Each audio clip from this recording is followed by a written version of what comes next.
Hi everybody, welcome back to Cottoverdi. My name's Annette and today I am doing one of the exciting jobs that I do every year, and that is planting out all the plants that I had in my spring tablescape on the table in the garden, and I'll link the video below if you'd like to see that. But I'm going to be planting all of these plants because they're perennials out into the garden today, and I'm going to show you where I'm planting them and why I've chosen those particular spots, and I'll describe each plant to you just so you get a better idea of what I do with all the plants that are part of the tablescape in the spring. I really did enjoy that tablescape this spring. I think it blended really nicely with the tulips that I had on the patio, but I had to move them off the table because our kids are visiting at the moment, and it's been really exciting. So we've had lovely weather and we've been able to eat outside, and so we've had to move everything off the table. So it's all here behind me. So this is how everything's looking at the moment. You know, this was a basket of saxifrage. You can see that I need to deadhead it, but it's, you know, still super healthy. And this is the bird cage arrangement that I had. That actually looks like it needs a little bit of water, but we've got, you know, some Veronica that's really grown, needs planting out, and, you know, things like a little baby Alchemilla mollis. This is like a dwarf variety, and some lamium and more saxifrage, and then this is Hinoki cypress. I've got a couple of those to plant out, and yeah, well, I'll just see how much I can get done today. Still got a few little flowers and things like that, but everything's looking pretty healthy, just probably past its flowering prime. I may get a second flowering on some of these things, we'll see. And I've got some chamomile at the back there. So let's go and get planting. The first thing I want to do is apologise if you can hear a lawnmower. I'm really hoping you can hear me over that, because it's a little bit away, but our neighbours are mowing their lawn, which they're perfectly entitled to do. So I am down here by the arch. So we have like an old archway here, that was here when we first moved into this property, and this wall behind me is a little bit crumbly, and I thought it would be a really nice place to plant the blue star creeper. Now a blue star creeper, I think it's called something like patio pendulata. I'll put the name up on the screen anyway, and it's got these tiny little blue flowers and it grows incredibly flat. So I thought if I sort of bunged it in one of the little cracks on the top of this stone wall, that it might be really happy here, and also it would just decorate this wall a little bit. So that's what I'm going to do now. I've got some really gritty compost, and I'm going to try and pack it in, sort of wedge it in between the bricks, and see whether I can make a nice spot. Let me show you what it looks like in the pot before I plant it. So this is what it's looking like at the moment. And I have to say that this was one of the hardest things to keep watered, and it's in quite a deep pot. I mean, you know, it's almost the size of my hand. I thought it would be really happy in here, but it definitely needed a lot of water. It looked really sad if I didn't kind of stay on top of the watering. But having done some research, I think it should be happy here, so I don't know why it was so unhappy. And in fact, I planted some of this at the front of the bird cage ornament that I planted up, and that didn't survive. So I'm going to try it. I mean, it's no great loss if I don't manage to keep it alive here in this wall, but I'm definitely going to try. I'm going to have a look and see what the roots look like, and then, you know, we'll go from there. So this is the spot that I thought I'd pop it in, and I've kind of found a few little old bricks. I mean, they don't match exactly, but they'll be covered hopefully by the plant. And I'm just going to try and shove some compost in there. You can see all these bricks are loose. I'm going to put some compost in there, and then hopefully I will have this just sitting on the top, and I'm really hoping it's going to be happy. Oh, it's really nicely rooted in. Should be really happy.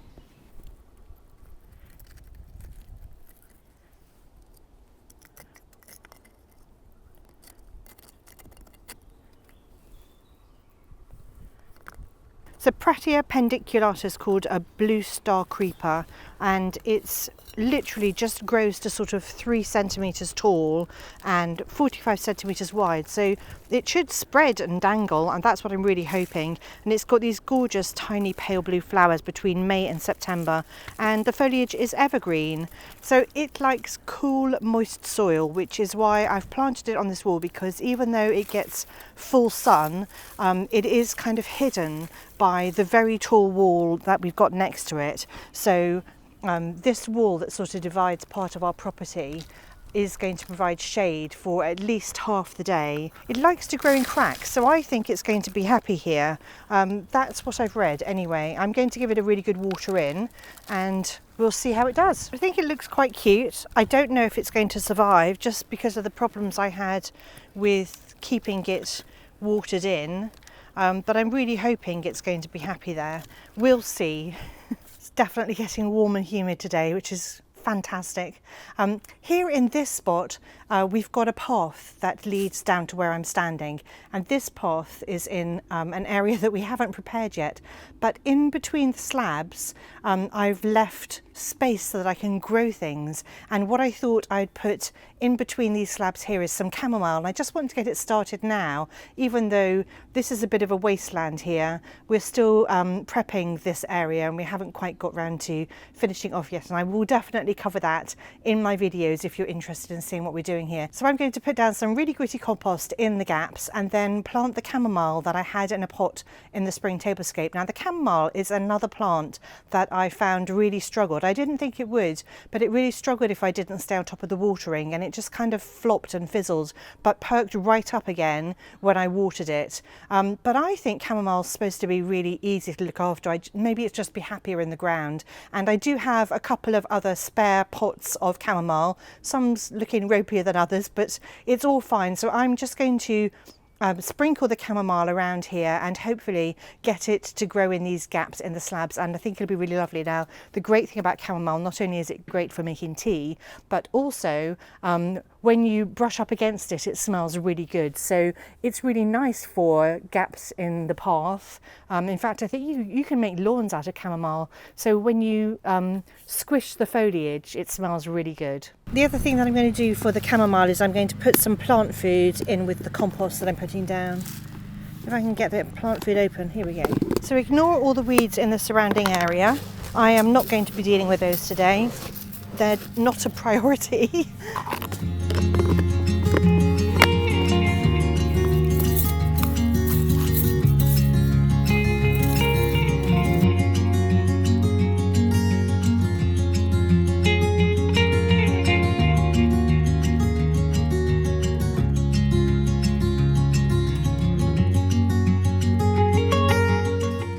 So this is how the chamomile's looking at the moment.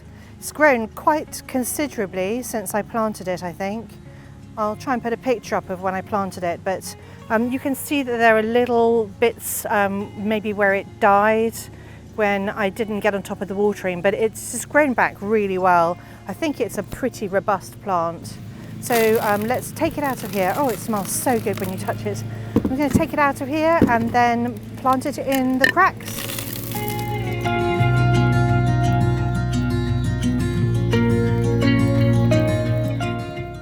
It's quite easy to break apart. We can just sort of pull it where we see a natural divide. So I'm trying to divide it where I can see separate nodules, I suppose. And then I'm just going to make a hole and chuck it in. So chamomile is another low growing plant. It's got these gorgeous white daisies with yellow centres that will flower between June and July, and again the foliage is evergreen, so it's going to grow to a maximum of 20 centimetres tall and about 30 centimetres wide, and it likes full sun, which is what this area gets. It really does smell incredible. I'm so excited to have this fragrant path here.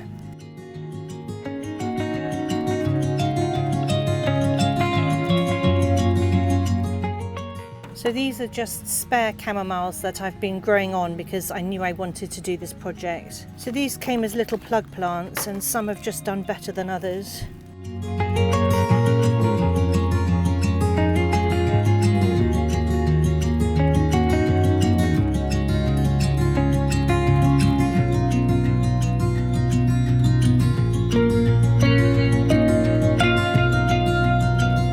Now I'm going to water everything in, even though it started raining.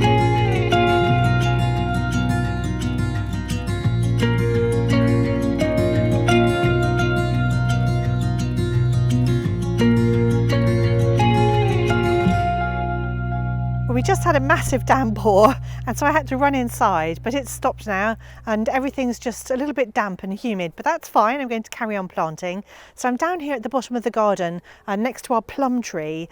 This is a Victoria plum, and we planted it last year and it's covered in plums, so I'm super excited about plum season.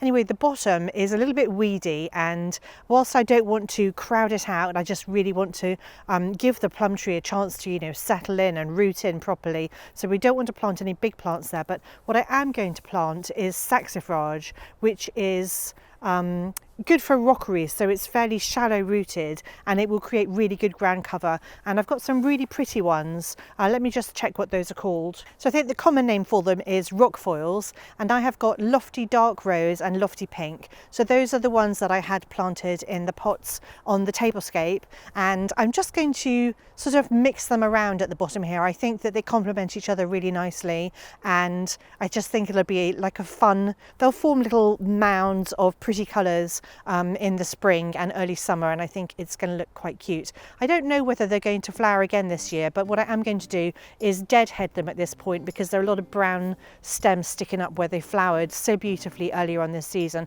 But even if they don't, the foliage creates nice rounded mounds of greenery, so I still think it's going to look really pretty, and hopefully they'll just sort of spread out and fill this space, and then we won't have to weed nearly as often.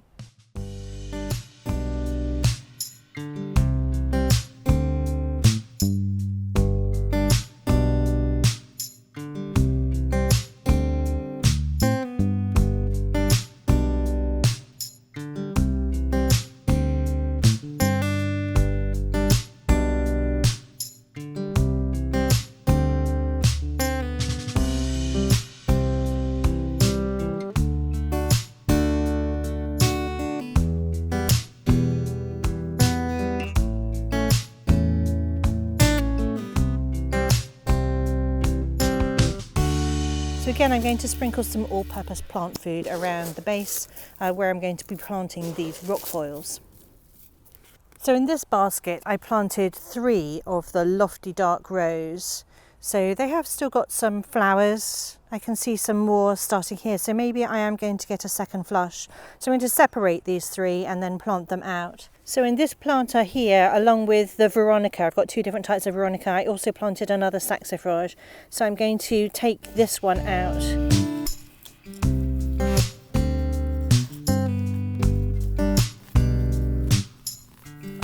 And then this really big round planter here, I had 3 of the dark rose on the outside, and then the centre I had 1 of the pinks.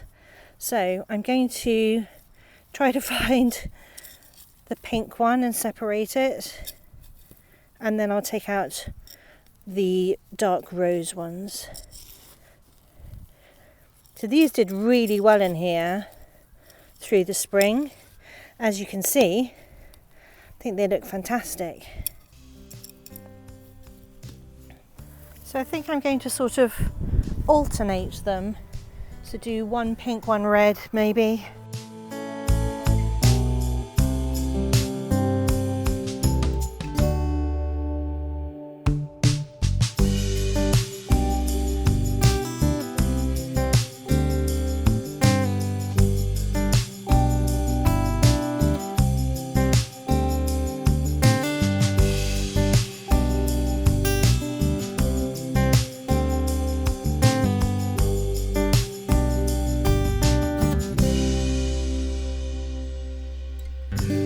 So over here in between these 2 lovely obelisks, we've got an apple tree, and this is called a red Falstaff, this apple tree. It's got some lovely apples on it at the moment.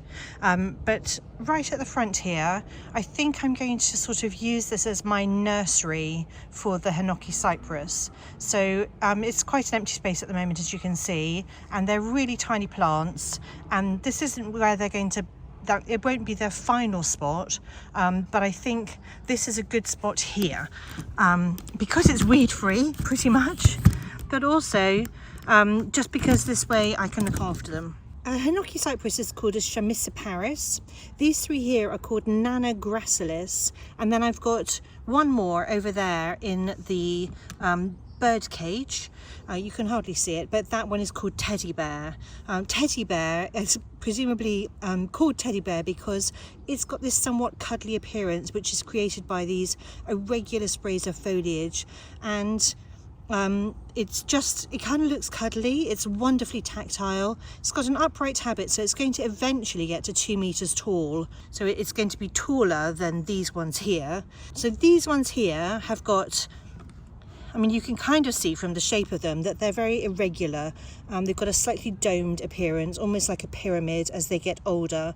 And they've got these sort of shell-like whorls of foliage. It's compact and a really slow grower, so it will, as I said, eventually in about 10 years time get to 1.5 meters tall by about half a meter wide, so not particularly wide. The Teddy Bear, this one over here, is definitely going to get wider, so that one could get up to about 1.5 meters wide. But you can see how tiny they are at the moment. They're sort of about the size of my hand, so I really don't want to put them in their final position. I'd like to plant them somewhere where I can look after them and make sure they're getting you know, the right care. I'm still down at the bottom of the garden, and I'm right next to the Cornus controversa variegata, which is the wedding cake tree. Now mine is tiny. I've been growing it since it was even smaller than this, but I'm hoping that, you know, now it's been in a year or two, about 18 months, I'm hoping that it's going to start putting on some really good growth.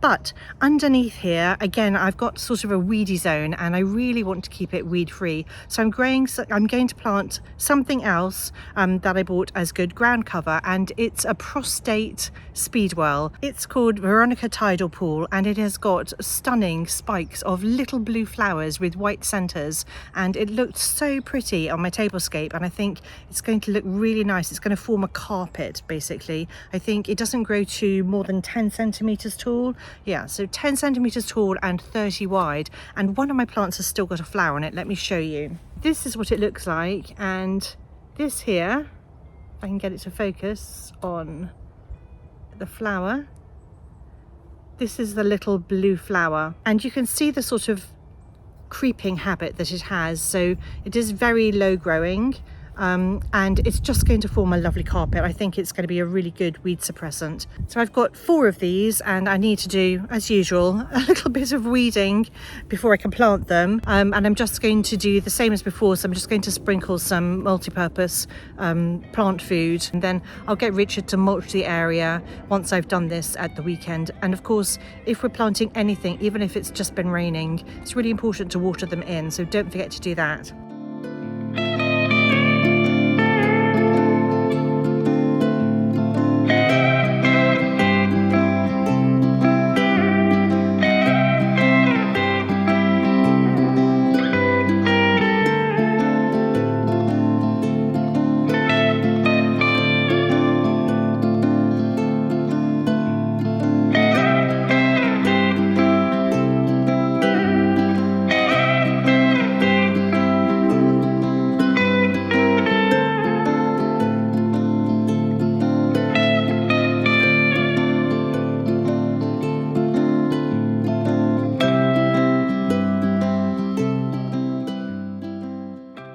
Ignore the pile of stones here.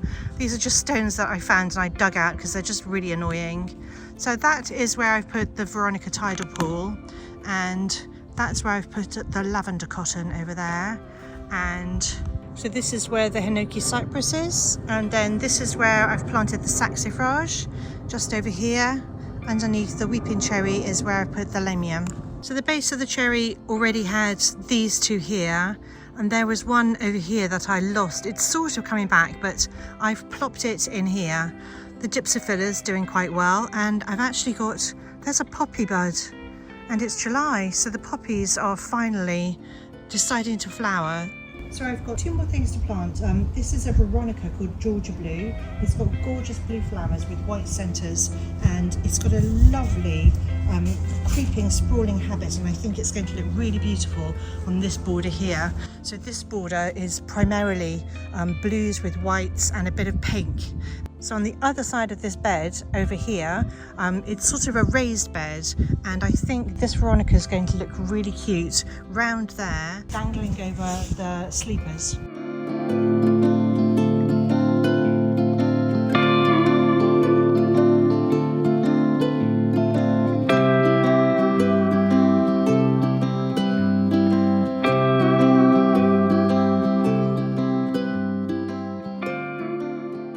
also cheated a bit because I had some wire vine that I put into little pots as part of my spring tablescape, and what I did earlier when I was potting up everything for the patio is I transferred them into larger pots. I want to keep them in pots because a lot of people have told me they're very invasive, but I think they look really nice in pots. Let me show you what one of them looks like because I think it's even flowering. So this is the container I chose for one of the wire vines. I thought it would look really nice, sort of tumbling over the side, which it's just starting to do, but it has got some tiny little flowers on it.